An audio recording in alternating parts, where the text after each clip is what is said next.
Hey guys, welcome back to Bible Stories. I'm Jonas. I am Victor. And Sharon. Hey, there's Sharon. We're introducing more people this time, and today we're looking at Genesis 16. Hagar and Ishmael. It's going to be a weird story. You got your clicker, right? I sure do. Awesome. Let's rock and roll. Let's do it. Now, Sarai, Abram's wife, had borne him no children, and she had an Egyptian maid whose name was Hagar. So Sarai said to Abram, "Now behold, the Lord has prevented me from bearing children. Please go into my maid. Perhaps I will obtain children through her." And Abram listened to the voice of Sarai. After Abram had lived 10 years in the land of Canaan, Abram's wife Sarai took Hagar the Egyptian, her maid, and gave her to her husband Abram as his wife. And this whole thing's crazy already. So they hooked up, got married. Polygamy. Which is against God's law. Right. We'll get to that. He went into Hagar, and she conceived. And when she saw that she had conceived, her mistress was despised in her sight. And Sarai said to Abram, "May the wrong done me be upon you. I gave my maid into your arms, but when she saw that she had conceived, I was despised in her sight. May the Lord judge between you and me." But Abram said to Sarai, "Behold, your maid is in your power. Do to her what is good in your sight." So Sarai treated her harshly, and she fled from her presence. Now the angel of the Lord found her by a spring of water in the wilderness, by the spring on the way to Shur. He said, "Hagar, Sarai's maid, where have you come from, and where are you going?" And she said, "I am fleeing from the presence of my mistress Sarai." Then the angel of the Lord said to her, "Return to your mistress and submit yourself to her authority." Moreover, the angel of the Lord said to her, "I will greatly multiply her descendants so that they will be too many to count." The angel of the Lord said to her further, "Behold, you are with child, and you will bear a son, and you shall call his name Ishmael, because the Lord has given heed to your affliction. He will be a wild donkey of a man. His hand will be against everyone, and everyone's hand will be against him. And he will live to the east of all his brothers." Then she called the name of the Lord who spoke to her, "You are a God who sees." For she said, "Have I even remained alive here after seeing him?" Therefore the well was called Bir Lahai Roi. Behold, it is between Kadesh and Bered. So Hagar bore Abram a son, and Abram called the name of his son, whom Hagar bore, Ishmael.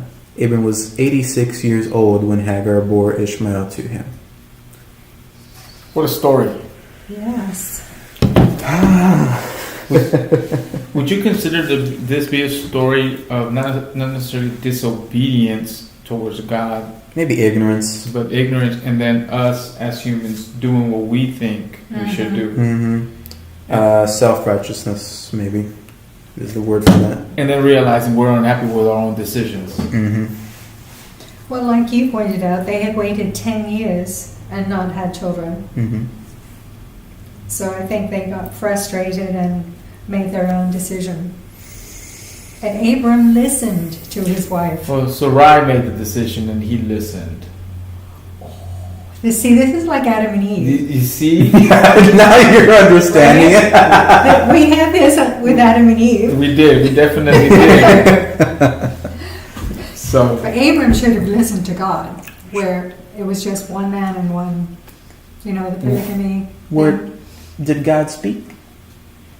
no, but she's basically Back in the beginning, man should be with woman one united as one. to become one. Only one wife. So then, since he was already married to Sarai, he shouldn't have listened to her. Is this the first story where the man has a second wife? Probably. Oh, that's a good point. That's Yeah.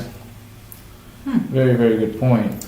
There's another one here where, I forget the name, but it's a popular one where the young guy has to work for the father multiple times to get the wrong girl, and then he finds out, and then he has to go back into work to get the girl that he actually wanted. So now he's stuck with the other one. Anyway. Didn't they trick him? Yeah. Yeah. The father tricked sisters? him. Yeah. Who was that? I think we'll get to that story Yeah. eventually. So what's interesting about this story, though, what I find very interesting is, without putting like, oh, well, she did this, he did that. Nonetheless, they did what they felt was to their best interest. Yeah. And then they were very dissatisfied with the outcome. Mm-hmm. But not only did the dissatisfaction stay with them, they took it out on Hagar. Yeah. Right? They end up, all of a sudden, she's the bad person. They didn't want to hold themselves accountable and saying, you know what, this is a decision we made. Instead, they're mean to her, they treat her poorly. She leaves, and if it's because the angel of the Lord showed up, that is the reason why she came back. And now she obeyed, not necessarily God's word, but I'm assuming the angel was coming with instructions, and she did what she was told. But she went back and had to humble herself to the person who started this in the beginning. It's just, I just find this very hard to read. Yes, it's a very hard story, hard lesson on here. Yeah. And there were some things that I really didn't understand. Like, what was with the Hagar calling on the name of the Lord after, speaking with the angel? You are a God who sees, for she said, have I even remained alive here after seeing him? And then the well was called Bir Lahai Roi, behold, it is between Kadesh and Bered. I have no idea what that verse 13 is supposed to mean. You're a God who sees, for she said, have I even remained alive here after seeing him? Just a quick PSA, Sister Irene. Yeah. You better be here next time.